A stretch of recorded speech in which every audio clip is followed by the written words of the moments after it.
Estamos aqui, então, nessa oportunidade de estudarmos juntos, continuarmos estudando, né? Nessas ocasiões em que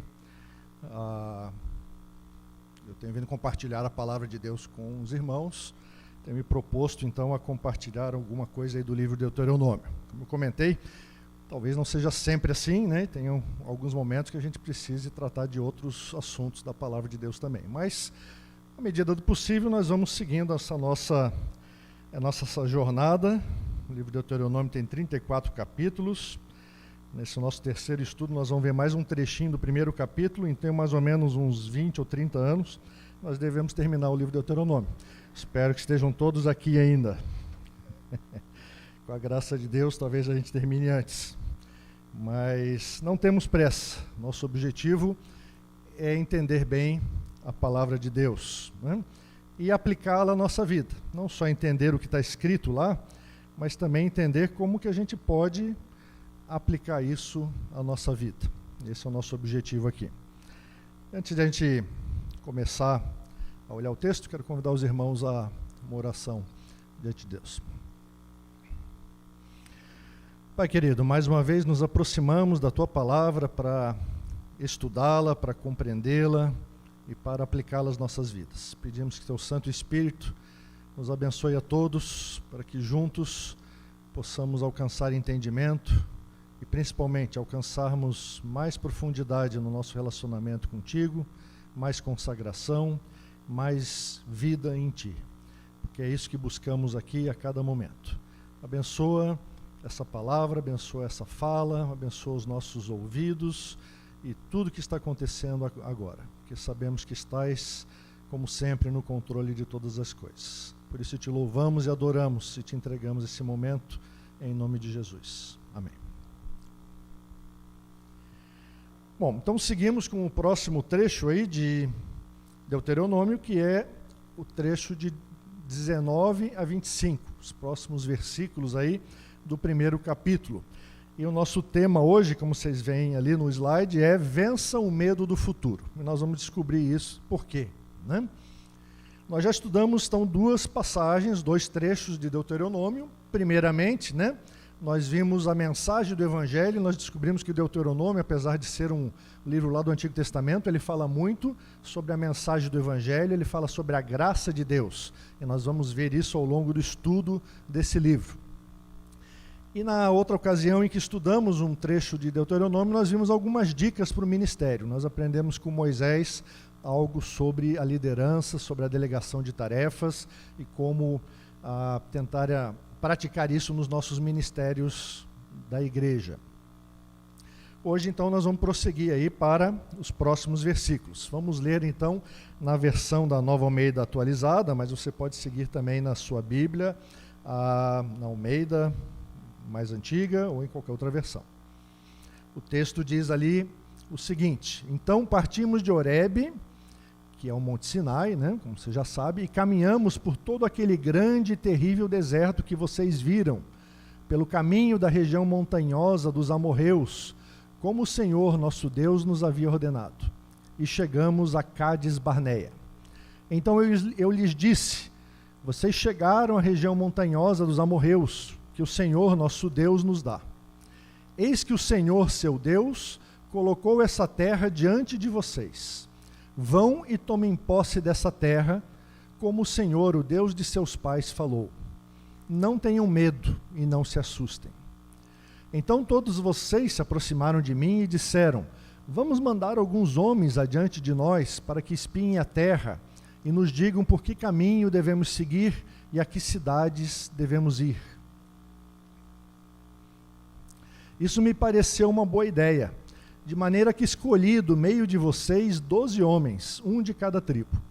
Eles saíram e foram à região montanhosa, e espiando a terra foram até o vale de Escol. Tomaram do fruto da terra nas mãos e o trouxeram até nós, e nos informaram dizendo: é boa essa terra que o Senhor nosso Deus nos dá. Até aqui a palavra de Deus que leremos hoje. Moisés está, como eu comentei lá no primeiro estudo, fazendo uma revisão histórica. Ele está lembrando, ele está lá diante da entrada da terra prometida. Esse é o livro do Deuteronômio. A nova geração de israelitas, depois de 40 anos no deserto, está novamente diante da terra prometida. Dessa vez eles estão lá nas planícies de Moabe. E Moisés resolve fazer alguns discursos, alguns sermões, para preparar essa nova geração para a tarefa de entrar na terra prometida. E a primeira parte do livro de Deuteronômio, os primeiros 4 capítulos, são um discurso de revisão histórica. Moisés começa a lembrar o que aconteceu, para avivar a memória do povo, porque não é só nós hoje que somos esquecidos. Naquela época as pessoas também se esqueciam muito rápido do que tinha acontecido. E que nós vamos ver isso mais para frente no outro trecho. Mas aqui Moisés está lembrando algo que já foi narrado lá no livro de Números, no capítulo 13. Vocês vão ver que tem um relato muito similar ao que está acontecendo, aos 12 espias que foram enviados, né, para investigar a terra e voltaram trazendo um grande cacho de uvas lá do Vale de Escol. Então lá tem uma narrativa até um pouquinho mais extensa, e depois em Números 14 vai continuar relatando o resultado, né, do que aconteceu dessa viagem dos espias. Mas nós vamos deixar isso, que é o trecho seguinte, a partir do versículo 26, que você já deve ter espiado na sua Bíblia, mas que nós vamos deixar para uma outra ocasião. Porque nesse primeiro trecho, nós temos aqui uma boa expectativa. Moisés está relatando o que aconteceu e está achando também que houve uma boa ideia aí de espiar a terra, e essa nossa narrativa termina com um bom relatório dos espias. É boa essa terra. Então o que a gente espera depois desse relatório e depois desse versículo e o povo se levantou, e o povo creu em Deus, e o povo foi lá e conquistou a terra, né? Você já sabe que não é isso que aconteceu. Mas nós não vamos falar disso hoje. Hoje nós vamos falar um pouquinho do porquê que isso não aconteceu. E por que não aconteceu? Porque diante de todo esse desafio do que estava acontecendo, né, o povo ficou com muito medo. Então Moisés está relembrando o que aconteceu lá atrás, com os pais dos seus ouvintes atuais, né? Imagine que vocês estão agora aí prontos para entrar na Terra Prometida, e como se eu estivesse aqui falando com os pais de vocês que estiveram 40 anos antes na mesma situação, e eles tiveram medo. E Moisés está lembrando a esse povo, então, sobre esse receio, sobre esse medo que aconteceu naquele momento, né? Então, havia uma tarefa gigantesca. Eles tiveram uma curta jornada no deserto. Eles saíram do Egito com aqueles feitos poderosos, as pragas que Deus enviou, né, a morte dos primogênitos, a primeira Páscoa, saíram cantando e louvando a Deus, né, e caminharam pelo deserto, foram até o Monte Sinai, passaram 1 ano lá adorando ao Senhor, recebendo os mandamentos. Tiveram um probleminha lá do bezerro de ouro, você lembra disso, mas também, né, sempre tem alguns probleminhas. Mas eles estavam na presença de Deus. E agora eles caminharam do Horebe até Cádiz Barneia, né, essa cidade que estava ali ao sul de toda a região a ser conquistada. E ali surge esse medo, né? Era uma tarefa gigantesca, porque era uma terra desconhecida. Eles nunca tinham estado lá. Eles não sabiam o que viria pela frente, né? E por isso veio essa ideia até, né, dos espias. Mas a nossa questão é o que isso tem a ver com a gente? Que sugestões esse texto traz para a nossa vida, para nós vencermos os nossos medos, a nossa ansiedade? Porque eu não sei você, né, mas eu tenho algumas ansiedades, eu tenho alguns medos.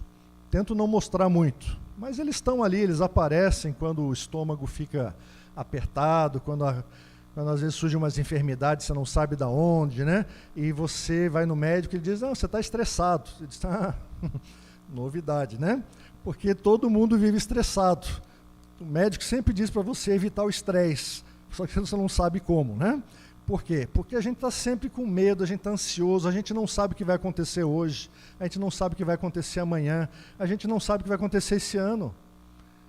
Deus não revela para nós esse futuro dessa maneira, né? E eu creio que Ele faz muito bem, porque ia ser terrível se nós soubéssemos o futuro, nós íamos ficar ansiosos de outras maneiras, né? E tem vários filmes e às vezes seriados que exploram essa possibilidade de você saber o que vai acontecer amanhã, e as pessoas não ficam melhores sabendo o que vai acontecer, ficam piores, porque a nossa ansiedade, ela é um problema crônico, é um problema de falta de confiança em Deus. É isso que nós vamos tentar ver um pouquinho no texto e aprender aqui com Moisés. Então, em primeiro lugar, esse texto está falando aí de um presente de Deus. Então, primeira coisa para você vencer o seu medo do futuro, e eu vou tentar misturar aqui uma aplicação, uma análise do texto, do que Moisés está falando e fazendo, com também uma aplicação conosco, para nós, né?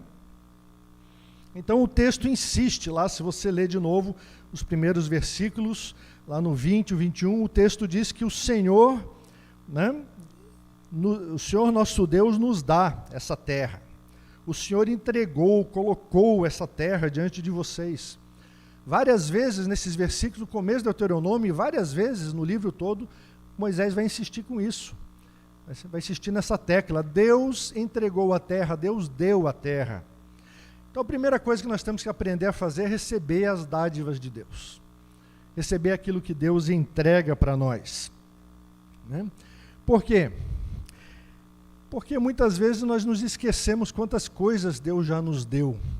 E nós esquecemos como é bom aquilo que Deus tem nos dado. Se você lembra ali no comecinho desse trecho que nós estávamos lendo, fala ali que Moisés diz: caminhamos por todo aquele grande e terrível deserto.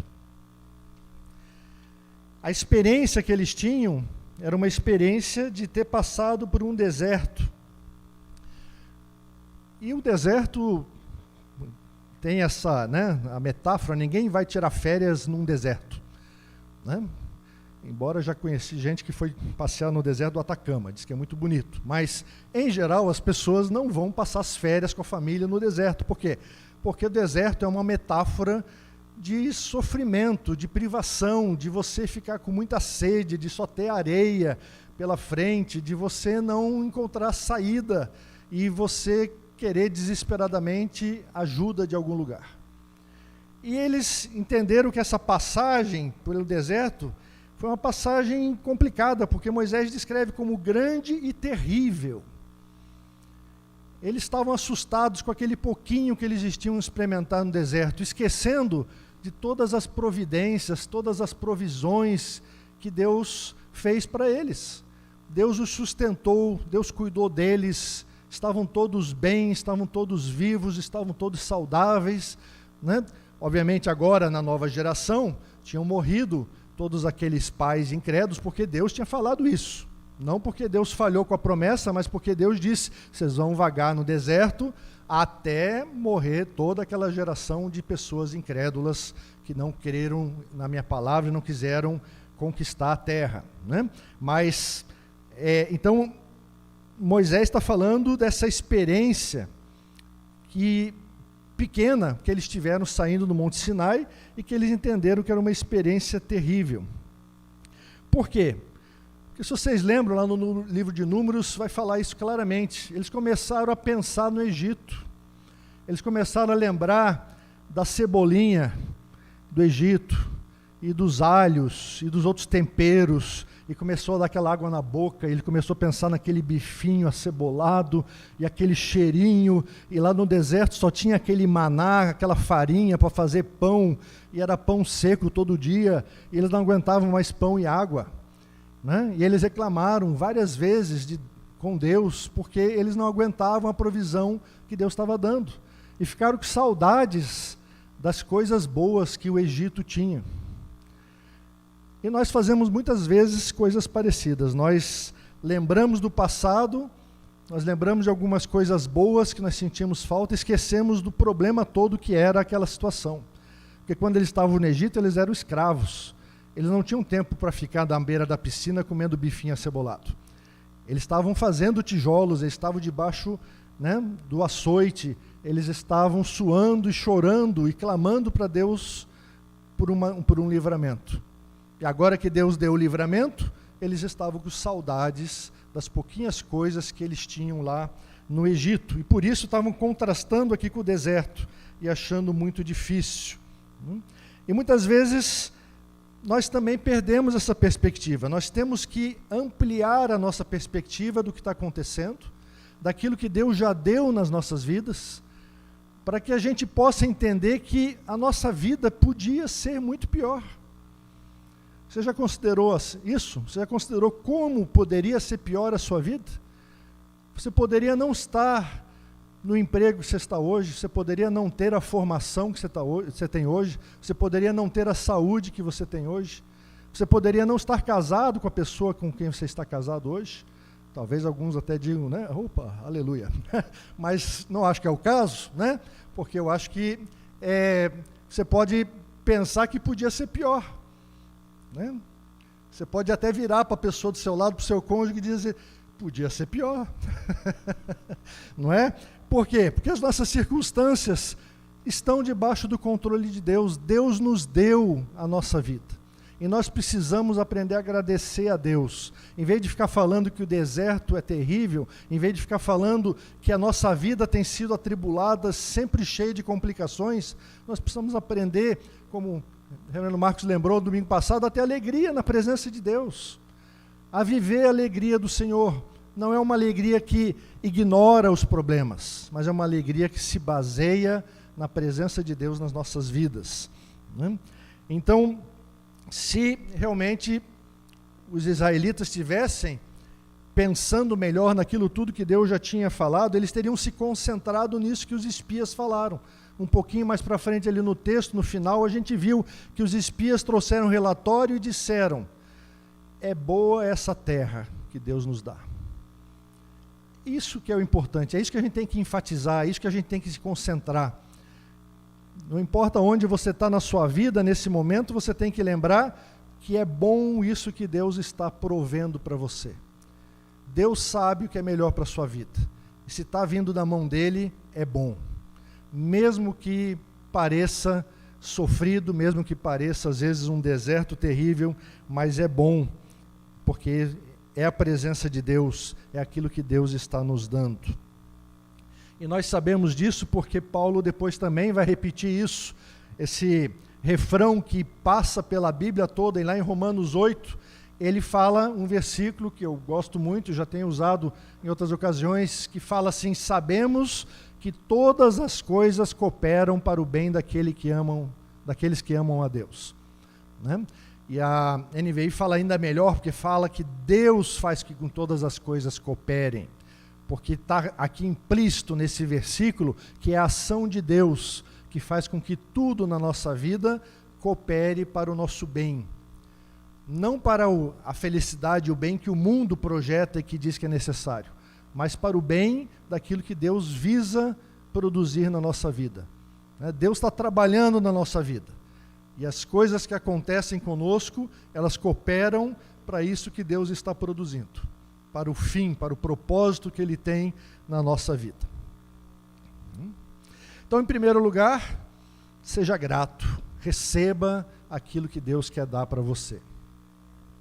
Em segundo lugar, tome posse da dádiva de Deus.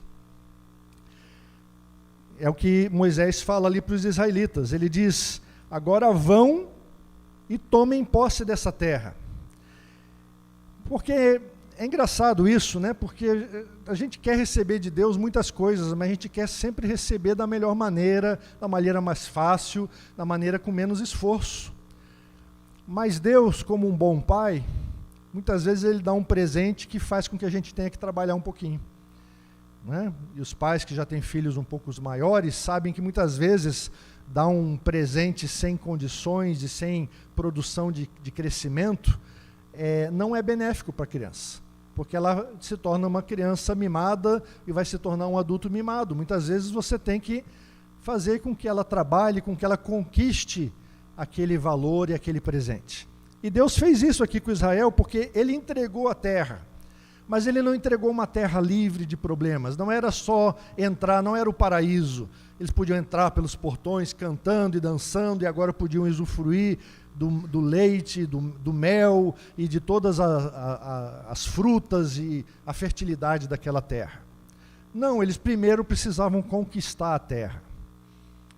Né? Um trabalho gigantesco, um trabalho difícil. E Moisés está lembrando isso para eles, que eles precisam então trabalhar e conquistar a terra. E de novo, várias vezes nas Escrituras nós percebemos esse paradoxo, essa complementaridade. Né?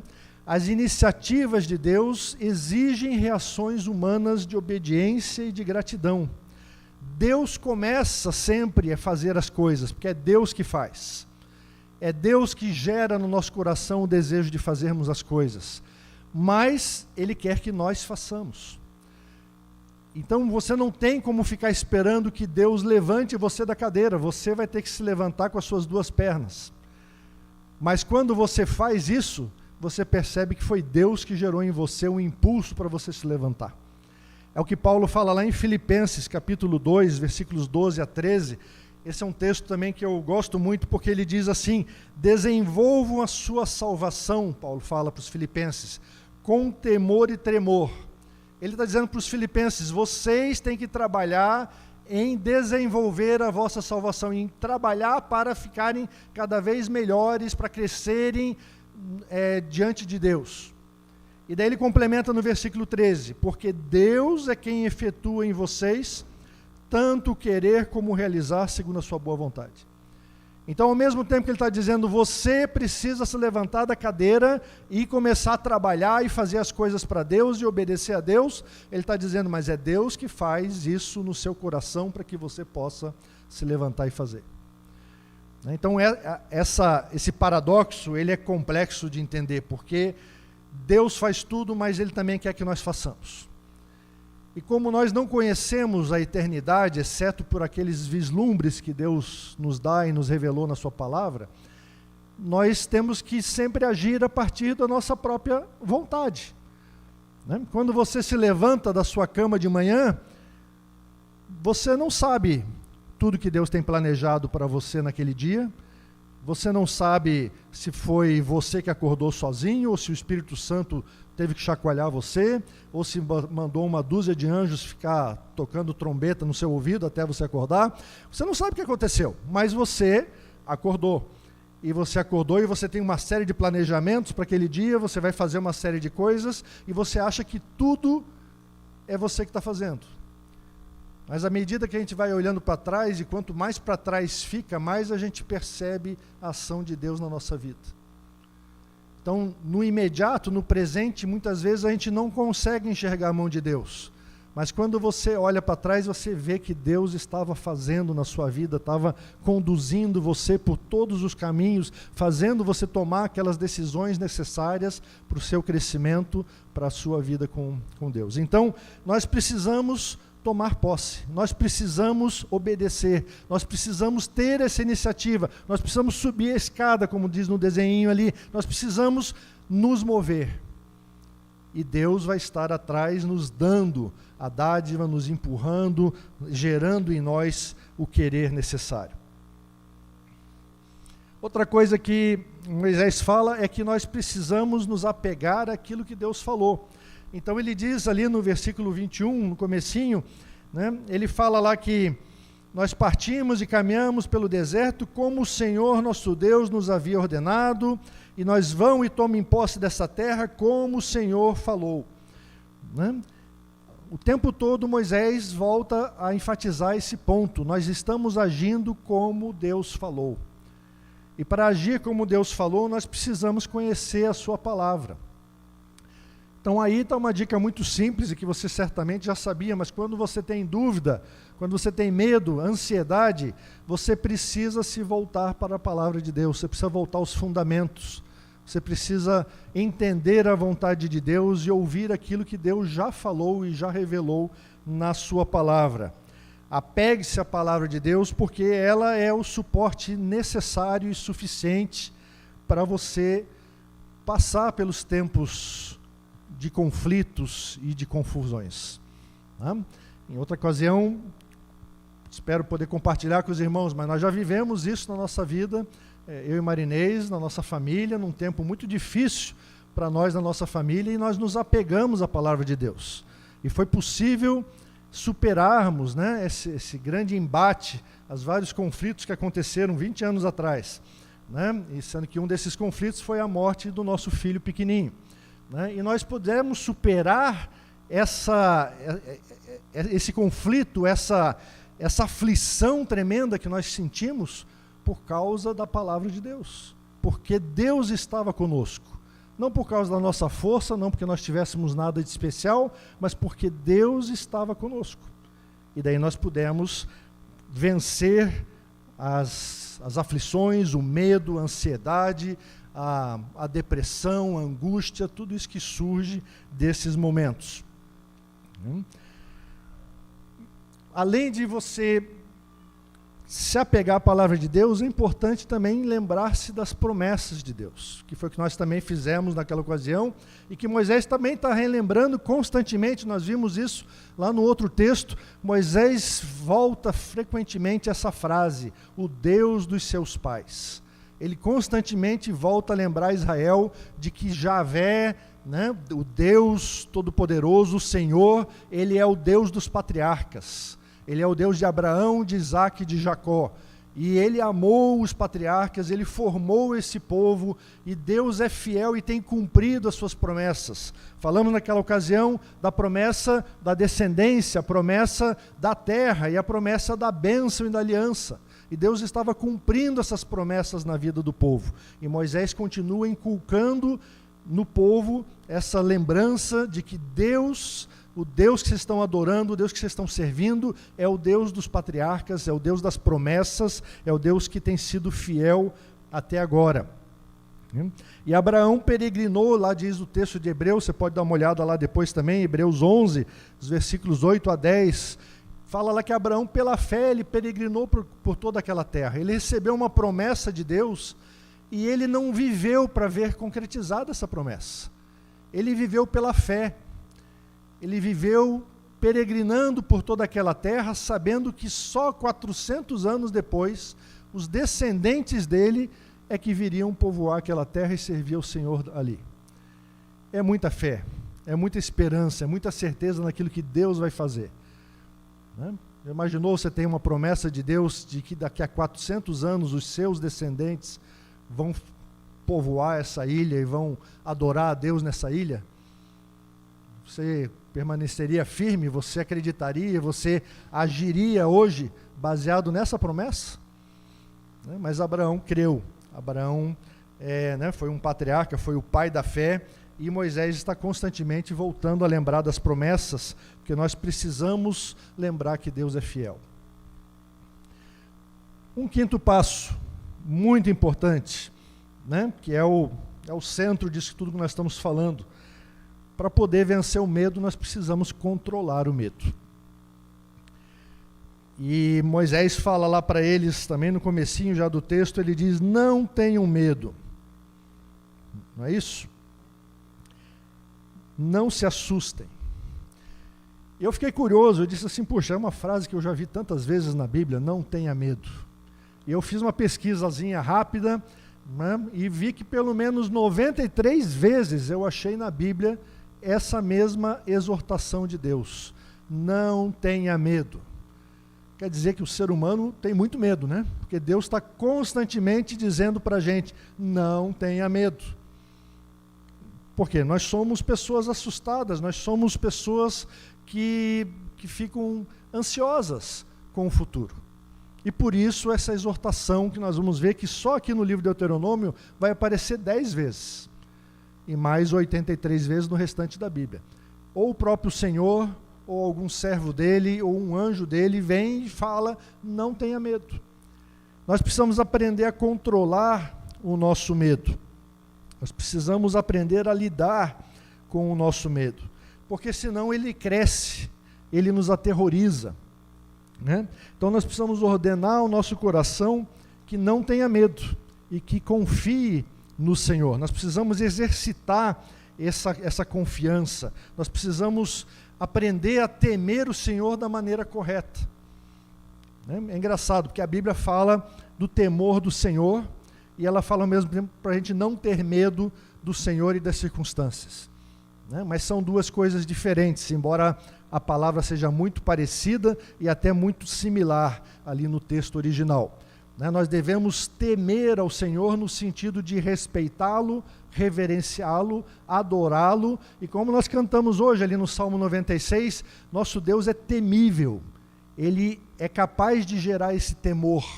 Por quê? Porque é um Deus poderoso, é um Deus soberano, então nós devemos sim ter esse respeito, ter esse medinho, esse temor, essa reverência de Deus, porque Deus é o Deus criador do universo. E se Ele simplesmente olhar para o lado, nós todos deixamos de existir. Porque nós só existimos por causa do cuidado dEle, porque o Espírito dEle está pairando sobre nós, sobre toda a criação, constantemente nos dando vida. Nós dependemos do Criador e nós precisamos temê-lo. Mas, ao mesmo tempo, Ele fala constantemente, não tenha medo, especialmente das circunstâncias. Porque nós somos muito medrosos. Nós somos muito preocupados com aquilo que vai acontecer. E nós precisamos aprender, então, a confiar mais em Deus. E o medo, até de uma certa maneira, é algo útil. E um comentarista comenta assim que o medo nos leva a perceber o perigo e a nos prepararmos para ele. Então, o medo, de uma certa maneira, ele nos ajuda a viver uma vida até mais cautelosa e mais segura. Mas o medo se torna pecado quando ele nos paralisa e nos impede de agirmos em obediência a Deus. Então, quando você deixa o medo fora de controle, ele vira pânico, ele vira desespero, ele vira murmuração e ele vai virar rebeldia contra Deus. Então, você tem que controlar o seu medo, você tem que colocar o seu medo nas mãos de Deus, como Pedro fala lá, lançando diante dele toda a nossa ansiedade. E se você fizer isso, você vai conseguir controlar essa ansiedade e esse medo. Ainda uma sexta dica aqui de Moisés, penúltima dica de hoje, é planeje o futuro se possível. Às vezes Deus permite que nós espiemos o futuro. Ele até aprova o nosso planejamento. Embora aqui no nosso texto apenas Moisés tenha dito que pareceu uma boa ideia, se você for ler lá em Números 13, você vai ver que o próprio Senhor entendeu que era uma boa ideia e ele ordena a Moisés que envie os espias. Então, juntando as duas passagens, você percebe que Deus usou aquela ocasião e fez suscitar do povo essa ideia de enviar os espias e usou essa ocasião para testar a fé do povo, para poder propiciar ali um momento de crescimento. Moisés certamente não tinha ideia, né? Não imaginava o quanto essa boa ideia ia dar errado. Né? Você já sabe, se você lê um pouquinho da Bíblia, se você conhece os acontecimentos seguintes, mas ele, naquele momento lhe pareceu uma boa ideia.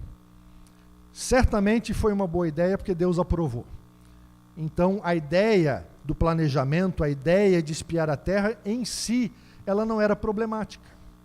A ideia de você espiar o futuro, de você planejar, Deus mandou você começar a trabalhar no ministério, Deus mandou você começar a pregar na praça, Deus mandou você evangelizar o seu amigo da escola, da faculdade. A ideia de você planejar o que você vai fazer não é ruim. De você colocar-se na presença de Deus, de você sondar o terreno, de você ver onde estão os obstáculos, de você pensar e planejar, é uma ideia boa. O problema é a motivação. Qual foi a motivação desse povo? E isso nós só vamos ver realmente no próximo trecho, quando Moisés vai revelar o que aconteceu. Mas como você já sabe que, na verdade, eles não aceitaram o relatório dos espias e se rebelaram contra Deus, você começa a perceber que a motivação deles, na verdade, foi de tentar descobrir se ia ser fácil ou ia ser difícil a tarefa. E na hora que descobriram que ia ser difícil, eles não quiseram. Eles não estavam preocupados em planejar qual era a melhor estratégia para obedecer a Deus. Eles estavam preocupados em saber o quanto que eles iam ter que sofrer e penar e suar para poder fazer o que Deus estava mandando. E na hora que viram que ia ter dificuldade, eles disseram, não é comigo.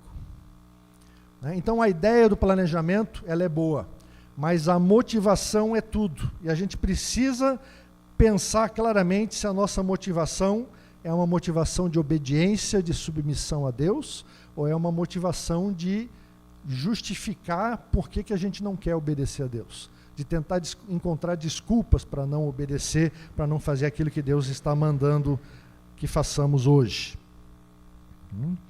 E Deus permitiu então que os espias permitiu que os espias trouxessem frutos da terra prometida e voltassem com esse relatório que nós lemos lá no versículo 25.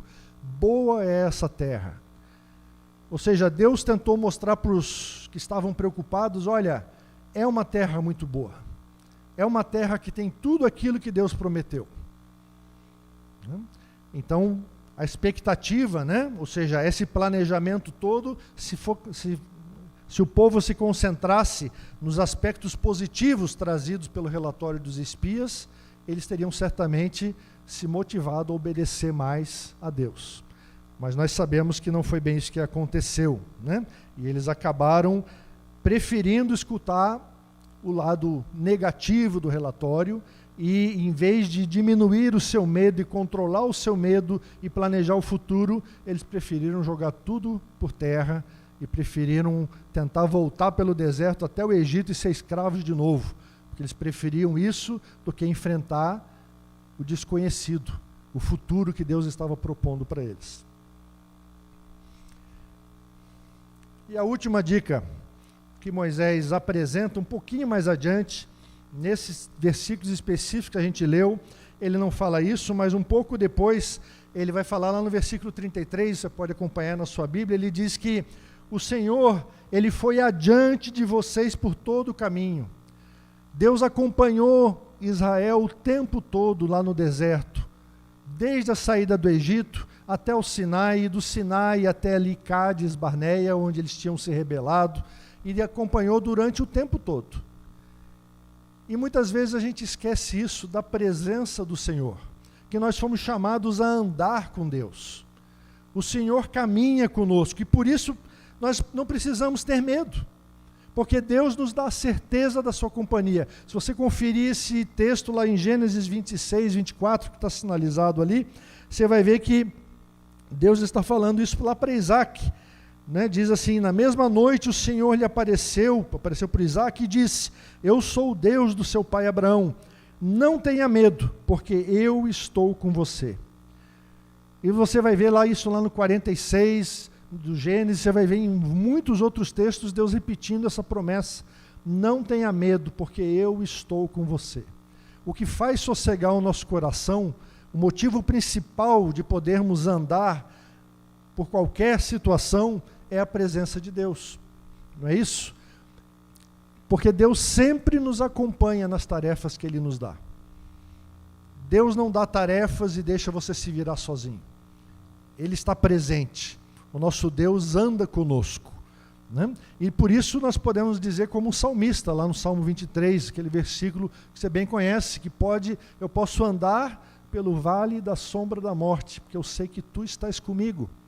Nós podemos enfrentar qualquer dificuldade, qualquer situação, porque nós podemos segurar na mão de Deus, nós podemos nos apegar a Ele, e buscar a presença dEle, caminhar com Ele. E eu quero lembrar e terminar, e exortar você a falar isso que o rei Ezequias aprendeu também, diante da ameaça lá do Império Assírio, cercando a cidade de Jerusalém. Ele fala também isso para o povo, e ele diz, sejam fortes e corajosos, não tenham medo, nem se assustem por causa do rei da Síria, nem por causa de toda a multidão que está com ele, porque conosco está alguém que é maior do que o que está com ele. Com ele está o braço de carne, mas conosco está o Senhor, nosso Deus, para nos ajudar e para guerrear as nossas guerras. Está lá em 2 Crônicas, capítulo 32, versículos 7 e 8, se você quiser conferir depois. Né? Ezequias está dizendo assim, olha, as situações às vezes da nossa vida, elas são muito complicadas, e você acha que você está numa enrascada e não tem saída. Mas a Bíblia constantemente nos lembra essa verdade, o Senhor está conosco. Então, nós temos aqui nesse pequeno texto de começo aí, na revisão que Moisés está falando, ele está apresentando aí essa chegada deles até Cádiz Barneia, esse local ali que ficou tão importante como o local da rebelião de Israel, e nós nem chegamos na rebelião ainda, mas nós estamos vendo aqui nesse texto vários princípios de como nós podemos vencer o nosso medo. Né? E nós falamos aí de você receber o presente de Deus, aprenda a receber aquilo que Deus tem dado na sua vida, tome posse, conquiste, se levante, se mexa para fazer aquilo que Deus está mandando você fazer, apegue-se à palavra de Deus, estude a Bíblia e apegue-se àquilo que Deus tem ensinado para você, lembre-se das promessas que Deus fez, que Ele vai cumprir na sua vida, vai cumprir na vida de todo o seu povo. Controle o seu medo, aí está, eu acho que a parte mais difícil, controle o seu pânico, controle o seu medo, aprenda a criar aí artifícios e a criar mecanismos para você controlar o seu medo, para você buscar ajuda, para você se apegar ao Senhor e não deixar o medo se desenvolver e tomar conta da sua vida.